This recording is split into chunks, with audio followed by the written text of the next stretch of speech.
E cá estamos nós de regresso com um novo consultório, novos temas, novos convidados também. Passam agora alguns minutinhos das 3 da tarde e já sabe que até bem perto das 5 pode contar connosco aqui no Porto Canal. Pode também participar, esclarecer as suas questões, hoje dedicadas a duas grandes especialidades, nutrição, mas também otorrinolaringologia. E, portanto, enquanto vamos conversando e levando até si informação essencial para o nosso dia-a-dia, podem inscrever-se através do número 22-508-3297, do endereço de e-mail consultório@portocanal.pt ou ainda do nosso WhatsApp 963-143-663. Junte-se a nós, coloque aqui questões relacionadas com nutrição, mais à frente, otorrinolaringologia. Vamos começar precisamente por perceber como é que podemos perder peso sem comprometer a massa muscular e depois vamos ao encontro das suas questões. Está connosco a doutora Ana Rita Alves, nutricionista, a quem agradeço muito por juntar-se ao consultório. Muito obrigada. Boa tarde, obrigada. Obrigada, é um gosto recebê-la, Sra. Doutora. Obrigada depois também por ajudar os nossos telespectadores. E de facto o que acontece é que muitas pessoas perdem massa muscular durante um plano para emagrecer e já lá vamos aos detalhes e cuidados.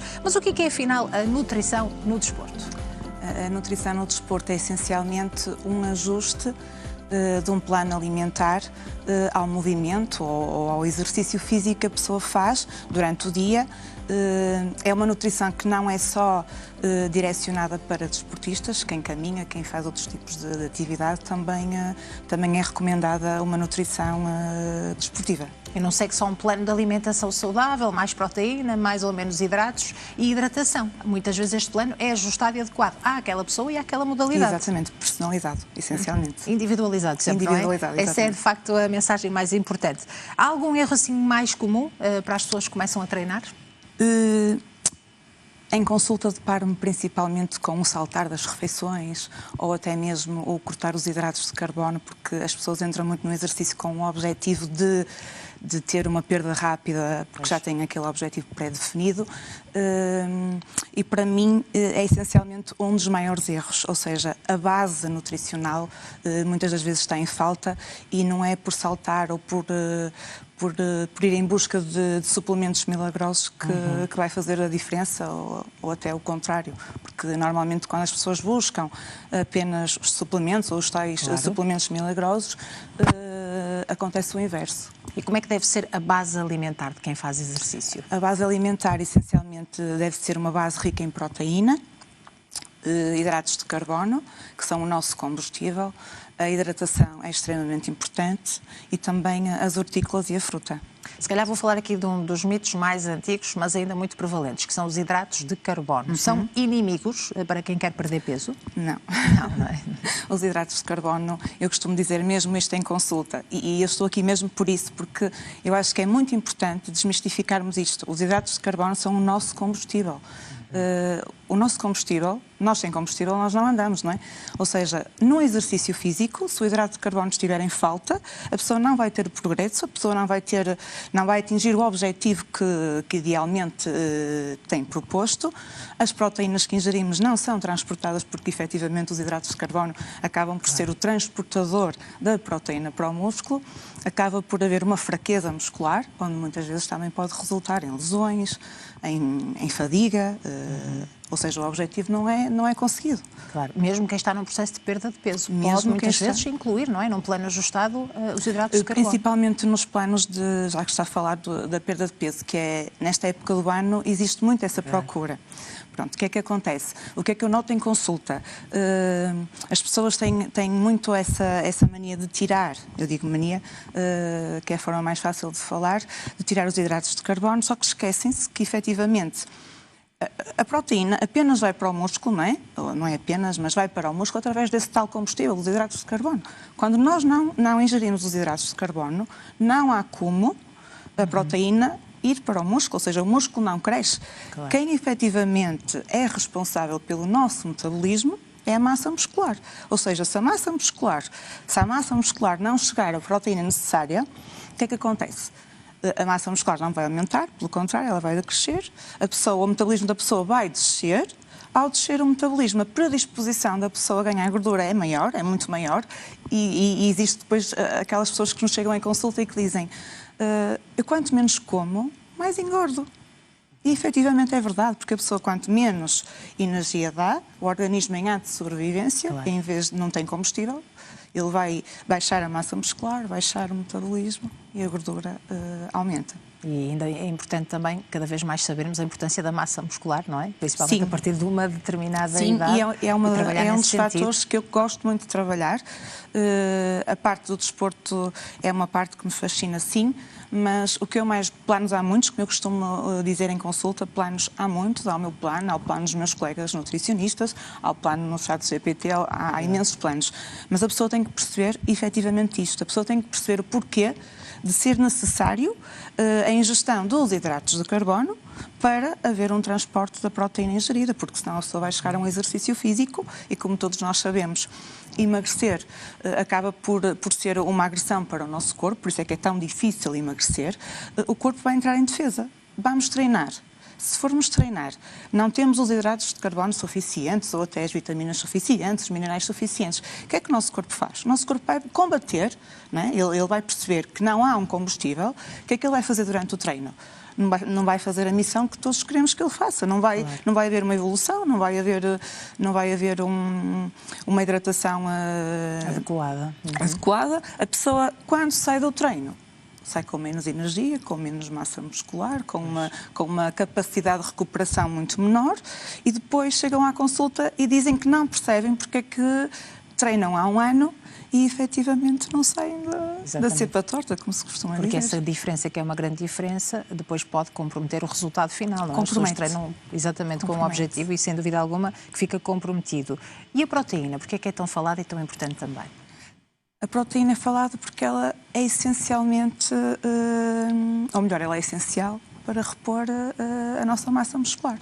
E qual é a quantidade de proteína que devemos ingerir por dia? Vai dependendo, sim, não é? De pessoa para pessoa. Sim, a quantidade de proteína depois é calculada consoante a atividade da pessoa, consoante ou o exercício físico que a pessoa faz. Uma pessoa que faz um exercício físico de 1 hora é totalmente diferente de uma pessoa, as necessidades são totalmente diferentes de uma pessoa que faz exercício físico de 1h30 ou 2 horas, e nós vamos ajustando, por isso isto tudo na nutrição é mesmo no claro, depende, sim. Porque depois nós vamos reavaliando e ajustando consoante as necessidades e também consoante os cuidados que a pessoa vai tendo durante a fase que está a cumprir o plano. Claro. Mas para uma pessoa que nos acompanha lá em casa, que faz as suas caminhadas, seria importante incluir proteína em todas as refeições? Sim, a proteína há uma coisa que nós temos que ter todos muito em atenção. A proteína não deve ser ingerida num momento só.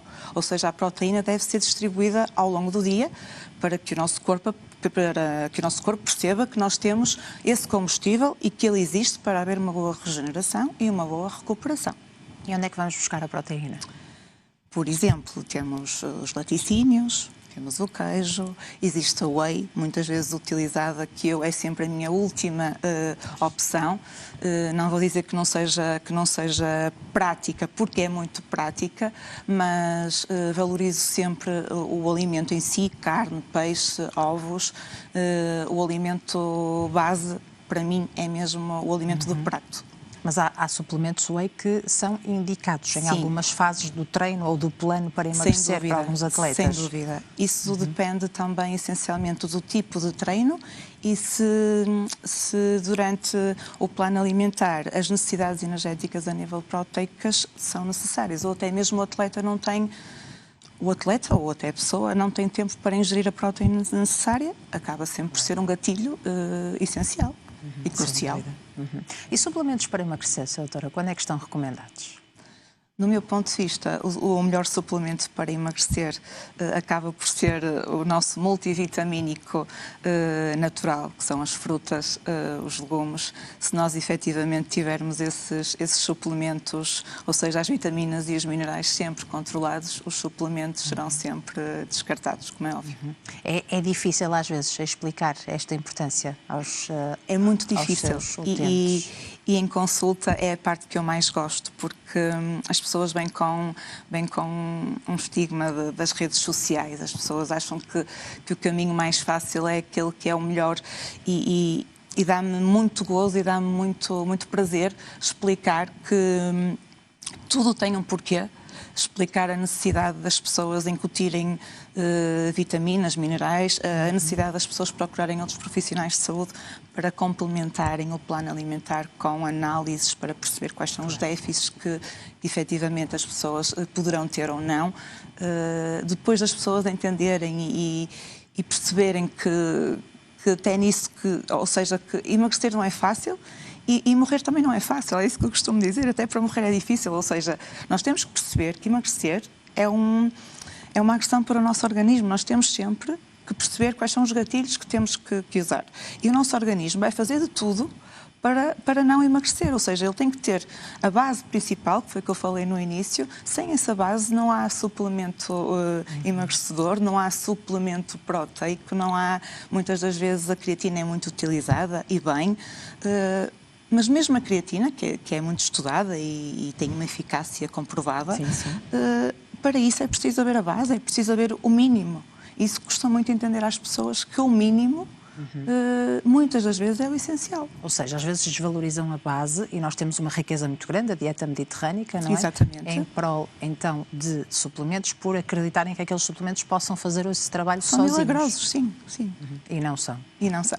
Esta dieta mediterrânica continua a recomendar também? Sempre, é a base da minha indicação. Nós temos as gorduras boas, temos o azeite, temos os nossos hidratos de carbono, o arroz, a aveia, temos as nossas frutas, as hortícolas.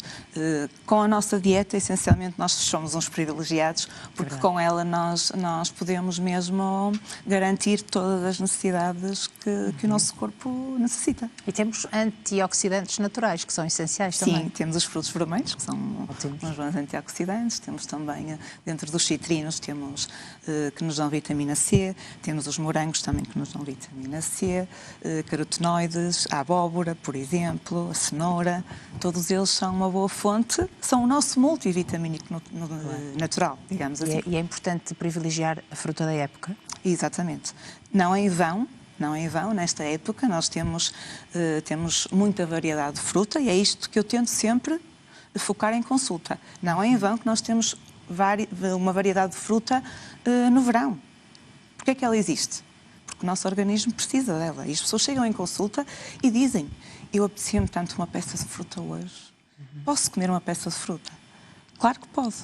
Nós temos que saber ouvir o nosso organismo e não é em vão que a fruta existe mais em variedade nesta altura do ano. A fruta é rica em fibras, a fruta é rica em vitaminas, em minerais, em água, e a água também é também tem um papel muito, muito importante na massa muscular e que se pensarmos bem, a nível de saúde desportiva, a nível de saúde mental, a massa muscular é algo que nós temos mesmo que tentar preservar ao máximo, porque é através dela que nós nos mantemos saudáveis. A água é o principal constituinte da massa muscular e muitas das vezes as pessoas acham que é proteína. Chegam à consulta e dizem: eu se calhar não estou a comer a proteína suficiente. Mas não entendem que se calhar não estão a beber água suficiente, porque nós precisamos cerca de 20-25% de proteína durante o dia. Mas de água, nós somos constituídos essencialmente de água, 70 e tal % somos água. Será que a pessoa já parou para pensar, será que eu estou a beber a água suficiente? Será que eu estou a beber a água suficiente para o meu músculo se tornar funcional e capaz de eu ir praticar uma atividade física e o meu organismo conseguir aguentar? Porque assim, se a massa muscular não estiver com os constituintes essenciais, vitaminas, minerais, as frutas, com a água suficiente e a proteína suficiente também, a pessoa não tem como ter uma evolução no treino, porque existe a base principal, ou seja, a massa muscular reflete muito a diferença na capacidade do desportista, na capacidade de todos nós, sendo ou não desportistas. A sarcopenia é também uma luta que eu vejo em consulta. É um problema e hoje vamos falar também de pilates. É engraçado porque tenho bastante pessoas que estão a recorrer ao pilates para ganhar o reforço muscular que necessitam. Só que esquecem-se que, e efetivamente, o pilates é muito importante, porque é aí que elas vão buscar o reforço muscular, mas esquecem-se que antes do Pilates existe uma base nutricional que vai fazer com que a pessoa seja capaz ou não de conseguir fazer um exercício bem ou conseguir tirar partido, pelo menos, daquela aula que está a ter de Pilates, porque muitas pessoas vão para Pilates e não têm noção que tem que ter energia no organismo para que o próprio corpo consiga corresponder de forma ideal e regenerar e recuperar. Ou seja, as pessoas muitas das vezes vão para Pilates, não têm uma alimentação equilibrada, passam horas sem comer, que é outra fase que também é outra preocupação que eu tenho em consulta, porque é isso que eu digo sempre. Nós passando 3 horas no máximo sem comer, é assim a explicação que eu costumo dar, que é mais fácil para as pessoas entenderem, o nosso organismo precisa de um combustível. Um carro precisa de um combustível. O nosso organismo precisa de um combustível. Se nós não tivermos esse combustível suficiente para exercer a função que o nosso organismo vai precisar, o que é que o nosso corpo vai fazer? Vai tentar combater, vai perceber que não há energia e a pessoa está a tirar tempo do seu dia, porque muitas das vezes hoje em dia é muito complicado, até para um exercício físico, conseguirmos gerir o tempo. A pessoa vai fazer pilates, por exemplo, ou outro tipo de exercício físico, e não está a tirar o partido do exercício, porque efetivamente o próprio corpo está ali a dar sinal de alerta, tipo, salva-me que eu não tenho combustível. A pessoa sai do pilates ou do exercício físico com menos energia do que aquela que entrou. O corpo não regenerou, o corpo não reforçou o músculo que devia reforçar, o corpo apenas recebeu um alerta a dizer não tenho combustível. E a recuperação vai ser muito mais difícil, não é? E a probabilidade de lesões aumenta. Exatamente. E é esse a minha grande preocupação em consulta, e é isso que me motiva mais a consultar pessoas que praticam esse tipo de exercícios, porque efetivamente faz sentido o exercício, mas a base tem que lá estar, não é? Está. E quando me chegam em segundas consultas ou terceiras consultas, quando me dizem já consigo subir as escadas, estou há 1 ano a fazer exercício físico e só agora é que eu consigo subir as escadas, no peso até nem notamos grande diferença, no peso corporal, mas quando a pessoa me diz já consigo subir umas escadas, vou à casa da minha filha, já não preciso ir de elevador, já subo as escadas, já sinto uma maior resistência. Isso para mim já é uma vitória. O dia ganho, não é? Claro, sem dúvida alguma, é muito gratificante, não é? É um trabalho de equipa. Bastante gratificante. Sem dúvida. E vamos treinar, Sra. Doutora. O que é que se deve comer antes do treino? Essencialmente, é outra coisa muito, muito importante, porque depende. Depende se é 2 horas, 4 horas antes de um exercício físico ou se efetivamente estamos a comer 30 minutos ou 40 minutos antes do exercício físico. Ou seja, também depende muito da tolerância digestiva de cada pessoa. Há pessoas que quando comem antes de um exercício físico se sentem mal dispostos. A tolerância digestiva dessa pessoa não é tão bem exercitada. Exatamente. E é isso que também trabalhamos. Nós tentamos perceber, eu em consulta particularmente, tento perceber, vamos por partes, vamos tentar. Não consegue comer antes do treino, se for algo mais rápido, de absorção mais rápida, será que quer experimentar? Vamos experimentar e depois dá-me o feedback como é que se sente. E as pessoas chegam, afinal, comi meia fruta e consegui perceber que fico com muito mais energia, que o meu treino consigo ter muito mais energia, já não tenho aquela fraqueza, já não tenho aqueles sintomas de desmaios, suores frios, quentes. Depende muito da tolerância, depende do tempo. O mesmo acontece depois do treino? Há pessoas que não conseguem comer, não é? O mesmo acontece outras depois do treino. Depois do treino existe essencialmente a preocupação de reposição e aí entra a proteína e os hidratos de carbono, que também ajudam na reposição da proteína no organismo, e também um fator muito, muito importante, que é o maior constituinte do músculo, a água. A água, claro. Isso não pode falhar. Durante e pós o exercício físico. E se existe a janela anabólica, porquê é que é tão importante? Eu não considero muito importante. É importante porque é uma zona em que existe uma capacidade do organismo para uma adaptação e uma reposição, mas essa janela também depende muito do tipo de pessoa, do tipo de exercício, da intensidade do exercício físico. Isso também é trabalhado individualmente. Para a recuperação muscular, qual é o foco, Sra. Doutora? Proteína, os hidratos de carbono, como acabei de falar, E a hidratação é uma coisa também muito importante que tenho que falar, que é o sono. Não é só durante a noite, mas um bom sono, uma boa recuperação é crucial. Quando me chegam à consulta e me dizem acordo mais cansado do que aquilo que me deito, alto. Está tudo dito. O que é que está a acontecer? Não está a haver uma boa recuperação, a pessoa não está a ter uma evolução a nível muscular. E muitas das vezes é outra coisa que quando são pessoas com mais idade, eu tento sempre realçar o facto de o nosso coração o que é? E as pessoas ficam muito pensativas. O nosso coração é um músculo. Ou seja, o nosso coração é isto mexe com as pessoas. E eu acho que é isso que temos que chegar. A pessoa tem que perceber o porquê de fazer o plano e que faz sentido. Pergunto, o nosso coração que é um músculo? E as pessoas começam, pois, o nosso coração é um músculo. Então o que é que não podemos, o que é que temos que preservar ao máximo durante a nossa vida? Para termos uma melhor qualidade, para prevenirmos lesões, é o músculo. E isso, efetivamente, isso mexe e acaba por fazer sentido. O plano acaba por depois fazer mais sentido porque a pessoa já pensa 2 vezes naquilo que ouviu da nutricionista. Já faz sentido cumprir o plano, não é? E há muito melhores resultados com essa intervenção de reeducação.